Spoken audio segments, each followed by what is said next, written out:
આ જે હરસની બીમારી છે એ શું વારસાગત હોઈ શકે છે? બહુ સારો પ્રશ્ન છે, પણ અહીંયા આપણે એક વસ્તુ ખૂબ સમજવાની જરૂર છે કે બીમારી કરતા આપણી આદતો વારસામાં આવતી હોય છે. યસ. જેમ કે મારા ફાધરને ફરસાણનો વધારે શોખ હોય તો હું પણ ફરસાણનો શોખીન જ થવાનો છું. યસ. અથવા તો એમના માટે ઘરે રોજ ફરસાણ બનવાનું છે તો હું પણ એ જ ફરસાણ ખાવાનો છું. યસ. એવી જ પ્રકારની હેબિટ્સ આપણે જેવી ભાદરની હોય એવી છોકરાઓની થતી હોય છે. અથવા ઘરની જે લાઈફસ્ટાઈલ હોય, યસ, ઘરનો જે માહોલ હોય, ઘરમાં ગળ્યું વધારે ખવાતું હોય, અથવા તો ઘણાના ઘરોમાં સારી હેબિટ હોય કે વહેલા બધા સવારે જાગી જતા હોય, એક્સરસાઇઝ કરતા હોય, તો એ બાળક પણ એવું જ શીખવાનો છે અને એની લાઈફ પણ એવી જ થવાની છે. યસ. અને એવું શા માટે અહીંયા એનું ઇમ્પોર્ટન્સ છે? Because it is a lifestyle disorder.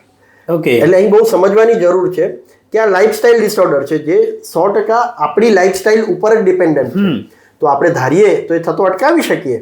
તો આપણી હેબિટ સારી હોય તો આપણે આ બીમારીથી બચી શકીએ. એટલે વારસામાં એ રીતે ના આવે તેમ છતાં પણ આપણી આદતો વારસામાં આવતી હોય અને આયુર્વેદ પ્રમાણે આ માતૃજ અવયવમાં આવતું હોય છે. આંતરડાનો ભાગ જે છે એ માતૃજ અવયવ છે, એટલે માતાના વારસામાંથી પણ આવી શકે. અને જ્યારે બીજ બનતું હોય એટલે માતા પિતા બંનેના જીન્સ એમાં આવતા હોય તો આ વારસામાં પણ એ રીતે બીમારી આવી શકતી હોય છે. ઓકે.